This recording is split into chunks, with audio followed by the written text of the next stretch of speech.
Dream lunch effect.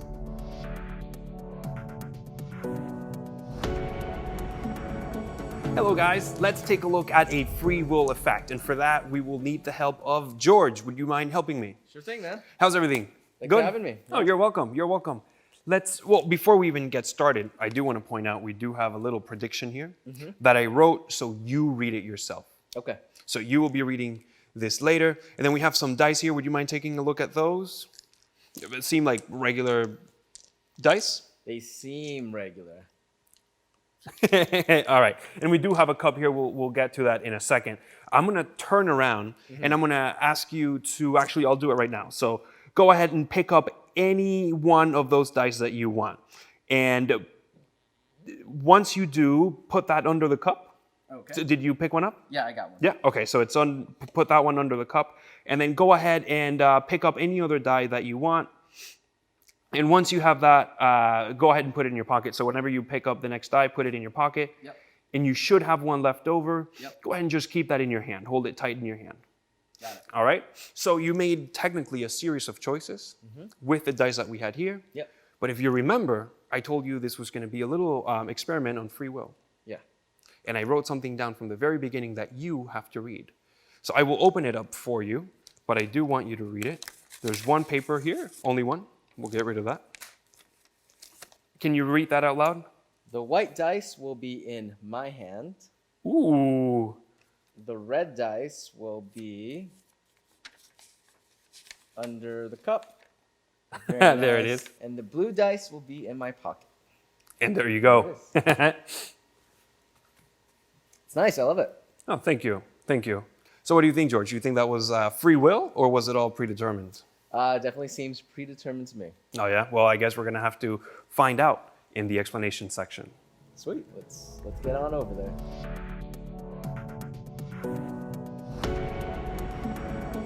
Hello, guys. Let's take a look now at the free will routine. And what are the things you'll need? You're going to need your 3 dice, your receiver, and then the way you reveal your prediction is going to be up to you. We did it with this envelope and the big letter paper, so you could technically see it at home, so that this is very easily readable for you. One other idea you can do is you can have the prediction written on your phone, on your notes app. You can write it on a business card, on a piece of napkin. You can literally put the prediction anywhere you want, so you don't have to carry the envelope with you. The prediction, the way I've written it so that it's easier for me to remember, is the white die will be in my hand, the red die will be under the cup, and the blue die will be in my pants. The reason I've done this is because the white die, most people, in fact, pretty much every human on earth, their hand, at least the palm, will be white or at least lighter in color. So that's how I remember the white die in the hand. Then we have the blue die that goes in the jeans because it's common knowledge that blue jeans, most people just say blue jeans, so that's how I remember. It's like a little mnemonic technique. White hand because of the inside of the hand, and then blue because of your blue jeans, and then red is the only extra, is the one that's left over, and also the cup that we had here was red, so it's just also an easy, simple way to remember where that die is going to end up.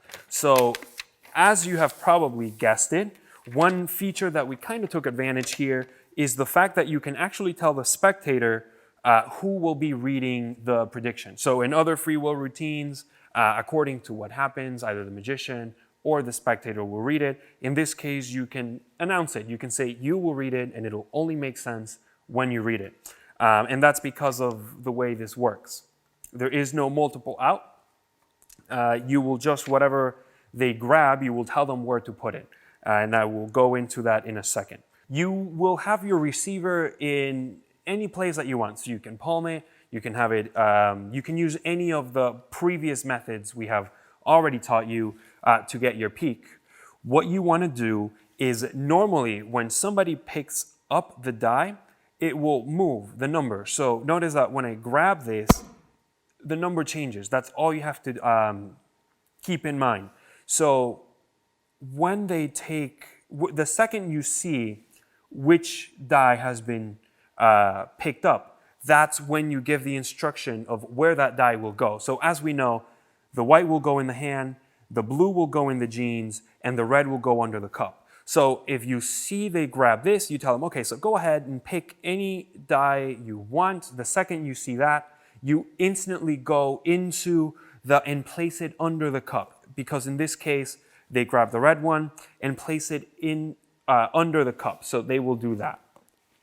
So I'll do it just like that. You then tell them, go ahead and pick up any other die that you want. The second you see which one they have picked up, then you give them the instructions as to where it's going to go. So when you see they get the white, you tell them, okay, and just hold it in your fist, and you should have one left over. Go ahead and take that one and place it in your jeans or in your pants. Likewise, if instead of grabbing the white one, they grab this one, so you would say, okay, go ahead and grab any other die up, you see that, and place it in your pocket, because you've seen that the blue die has been moving. So technically, whichever die you see, or whichever number you see moving, that's the one they picked up, and you just tell them to place that die in the correct location that will match the prediction that you wrote. In the event that the spectator, when you have them pick up the die, you don't see any numbers move, it might mean that they just picked it up and they haven't changed the orientation. All you have to do here is in one fluid motion, as you're having them, oh, okay, so go ahead and pick up the die. If you see nothing's changing, go ahead and tell them and take a look at it. Make sure that's a normal die. It has all the numbers on it. There's no electronics. There's no smoke, mirrors. Obviously, we're taking it a little bit too far, but all you have to tell them is just take a look at it, make sure that's a regular die, and hold it out in your hand, and put it under the cup, and put it in your pants. So if you see that they just picked it up and nothing changes, don't be scared. Just have them look at the die. Oh, so take a look at it, and put it in your hand. Or if they pick this one up, oh, take a look at it and put it in your pocket. That's pretty much it. Once you know the die that they picked up, you just have to guide them and tell them where to put that die. One little extra thing you might want to keep in mind is, remember that the one that is going to be under the cup, you know also that number, right?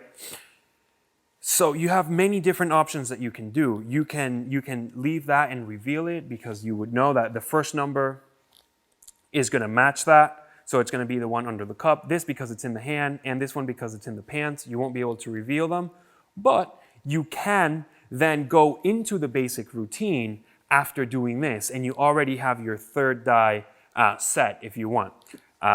If you don't want to go into the basic routine with the other two dies, so then you can just reveal the number that's under the cup, but it's all really up to you. This is just like a modular routine. You can take the bits and pieces that you like and build it in whichever way you want.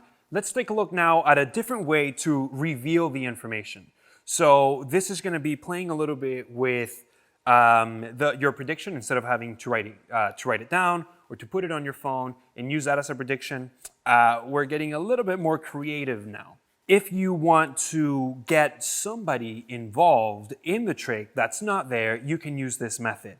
You'll have your participant, then go ahead and phone a friend or a family member, somebody who would want to be a part of this trick, and you would then text them the prediction rather than writing it down on your phone or on a piece of paper. So now that they have the prediction on their phone, then you go and you do the trick to the participant that you have with you.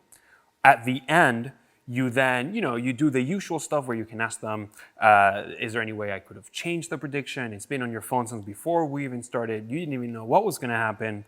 Yet you have them read the prediction out loud, and everything will match. The blue die will be in the pants, under the cup, and the white die will be in your hand. Just in case you don't have a cup to perform, or you don't even have the envelope, but you do have your dice and you want to perform this, remember, you can do the prediction on your phone, so you technically don't even need the envelope and your prediction. What that also means is that your prediction will then be customizable to whatever you want. If you don't have a cup, no worries. You can, instead of doing one in the hand, one in the pocket, and one under the cup, You can do hand pocket and then under the hat. Or you could do hand pocket under a napkin. You could also do hand pocket under the phone or on top of the phone. The idea is basically that you can choose anywhere that you can hide a die, you can technically use it. We tend to stay away from holding 2 die in each hand, so it's like left hand and right hand, because then if the first die has to go in the right and the other one has to go in the left, it will be just a little bit weird to grab that extra die and put it in the pocket. It's almost like, why wouldn't you just put the first few in your pocket? So that is something to think about. Just know that the prediction is completely customizable, and also where you have that prediction is also customizable. So you can do it on the fly on your phone, you can do it on the fly on just a business card, behind a napkin, or anywhere that you can write anything. So that's free will. And also keep in mind that this is a nice little intro to your basic routine. So this is something that can get you into whatever routine it is that you're doing with the die. Because this routine introduces the die, you can then do the routine, get your reaction, and then move on to anything else you want to do. And for those sneaky magicians out there, if you want to use this trick for the greater good of yourself, then you can use this as an excuse to get, the phone number of the person that you're interested in. So whoever it is, whoever's phone number you want, just make sure you perform it for them and tell them that your prediction you will text to their number. So in just doing that, you just tell them, oh, I'm going to send you a prediction. What's your phone number? And then you get their phone number and then you do the trick. Now that you've wowed them with your trick and you've got the number, the rest is literally left up to you.